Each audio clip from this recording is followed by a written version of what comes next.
매일 성경 묵상을 돕는 해설 가이드입니다. 안녕하세요. 묵상 코치입니다.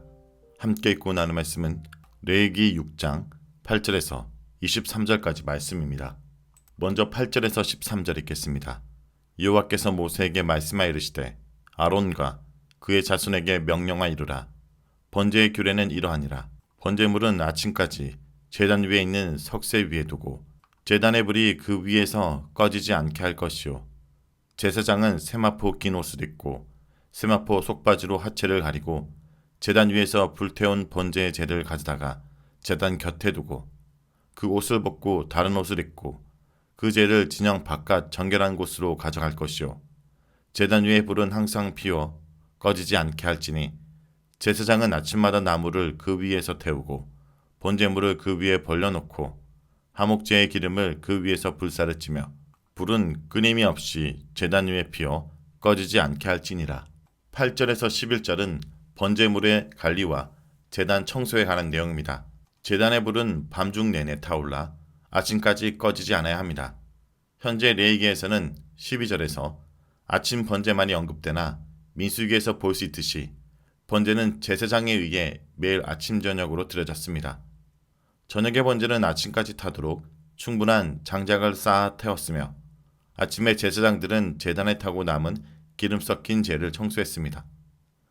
제사장은 타고 남은 재를 청소하러 제단 위에 올라갈 때 세마포 긴 옷과 속바지를 입어야 했습니다. 세마포 긴 옷은 반포 속옷이라 불리는 체크무늬의 간복, 즉 일반 제사장의 정규 복장이며 제사장은 제단 위에 올라갈 때 거기에 속바지를 추가로 착용해야 합니다. 제사장이 경사로 통해 제단에 오를 때 속바지를 입는 이유는 제단의 인간의 불미스러운 하체가 드러나는 일이 없도록 하기 위함입니다. 제단은 계단이 허용되지 않으므로 경사로가 설치되어 있을 것입니다. 제사장은 재를 제단 곁에 일단 모아두는데 그곳은 제단의 동편, 즉 선막 입구 쪽이었습니다. 이어서 제사장은 제사장 복장을 벗고 다른 옷으로 갈아입습니다. 이 옷이 어떤 옷인지 명확하진 않으나 재를 진영 밖에 내다버리기 위해 입는 일상적인 작업복일 뿐 거룩한 복장은 아니었을 것입니다. 진영 밖에는 재를 버리는 장소가 지정되어 있었고 그곳은 정결한 곳으로 구별되어 있었습니다. 그러나 정결한 곳이라고 해서 깨끗한 것을 버리는 장소라는 의미로 이해할 필요는 없습니다. 그곳은 똥이나 내장에 더러운 것들뿐 아니라 재로 더럽혀진 속죄제의 고기, 그리고 아마도 날짜가 지나 더럽혀진 화목제의 고기를 태우는 장소였기 때문입니다. 다만 정결한 장소는 제의적으로 구별된 장소라는 의미였습니다. 12절에서 13절은 제단 불 관리에 대한 내용입니다. 제사장은 아침 동뜰 때마다 불이 타고 있는 제단 위에 나무를 충분히 올려놓고 아침 번제를 드림으로써 하루를 시작합니다. 앞서 말한 대로 민수기에 의하면 아침뿐 아니라 저녁에도 번제를 바쳤습니다. 매일 아침과 저녁에 드리는 번제를 항상 드리는 상번제라고 말합니다. 그리하여 불은 끊임없이 제단 위에서 탔습니다. 그러므로 이와 같은 번제는 규칙적인 반복성과 더불어 끊어짐이 없는 연속성을 의미합니다. 이 제단불은 레위기 9장에서 보듯이 신적인 불, 즉 하나님의 불로서 범상한 불이 아닙니다. 원래 레위기 9장에서 최초의 제단불은 아론이 지폈습니다. 그러나 하나님의 불이 갑자기 임해 제단 위의 제물들을 순식간에 태웠습니다. 그 후 그 불은 신적인 불로 바뀌었으며 결코 꺼뜨려서는 안 되었습니다. 다음은 14절에서 18절 읽겠습니다. 소제의 규례는 이러하니라. 아론의 자손은 그것을 제단 앞 여호와 앞에 들이되 그 소제의 고운 기름 가루 한 움큼과 소제물 위에 유향을 다 가져다가 기념물로 제단 위에서 불살라 여호와 앞에 향기로운 냄새가 되게 하고 그 나머지는 아론과 그의 자손이 먹되 누룩을 넣지 말고 거룩한 곳 해막들에서 먹을지니라. 거기에 누룩을 넣어 굽지 말라. 이는 나의 하제물 중에서 내가 그들에게 주어 그들의 소득이 되게 하는 것이라. 속죄제와 속건제 같이 지극히 거룩한즉 아론 자손의 남자는 모두 이를 먹을지니 이는 여호와의 하제물 중에서 대대로 그들의 영원한 소득이 됨이라. 이를 만지는 자마다 거룩하리라. 14절에서 15절은 추가된 일반 소재 규정입니다. 현재 추가적인 소재 규정 중에서 14절부터 16절의 소제물을 드리는 방법과 남은 소제물의 처분은 2장에서 주어진 바 있습니다. 다만 16절에서 소제의 밀가루를 먹는 장소를 구체적으로 거룩한 곳 회막들로 지정하고 있습니다. 소제의 밀가루 10분의 1 에바를 바칠 때 위에 기름을 붓고 유황을 놓습니다. 그러나 기름과 유황의 양은 명시되어 있지 않습니다. 밀가루 위에 기름과 유황을 적당히 붓고 놓았을 것입니다. 제사장은 그 부분의 밀가루를 손으로 움켜쥐어 제단불에 놓아 태웁니다. 이때 기름 때문에 밀가루가 약간의 불이 일며 탔을 것이며 유황은 향기로운 냄새를 피웠을 것입니다. 소재의 밀가루가 타면서 향기로운 냄새가 되어 올라갔습니다. 16절에서 18절은 누룩금주와 제사장의 몫입니다.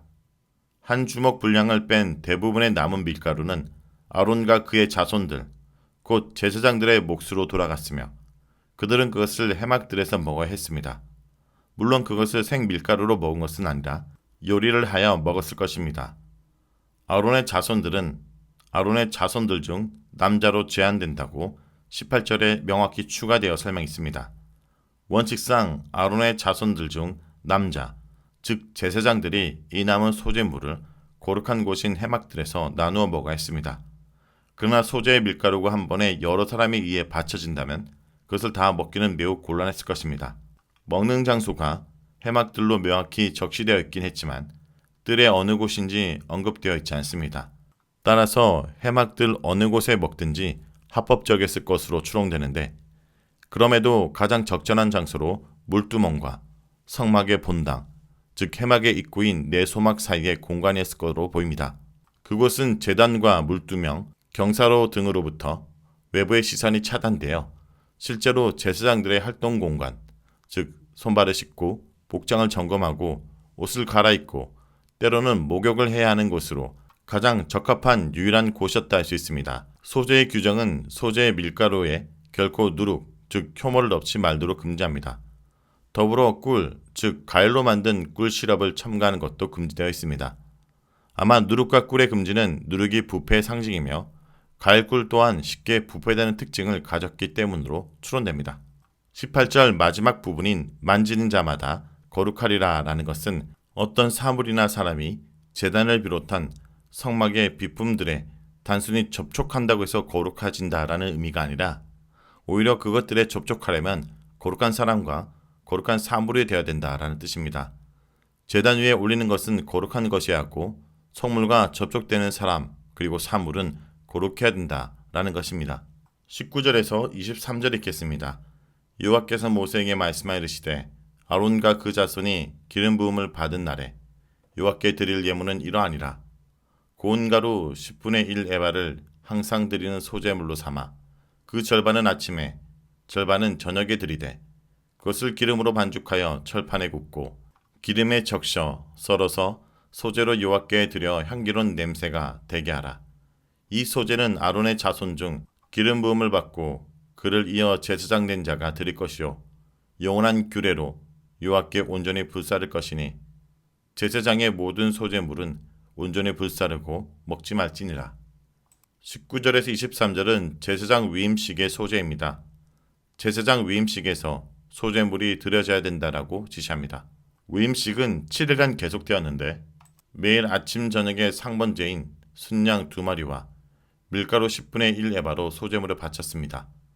그것은 21절에서 보듯이 기름을 반죽하고 철판에 구운 다음 기름을 충분히 적신 뒤 썰어서 여호와께 남은 부분이 없이 전부로 바쳤습니다.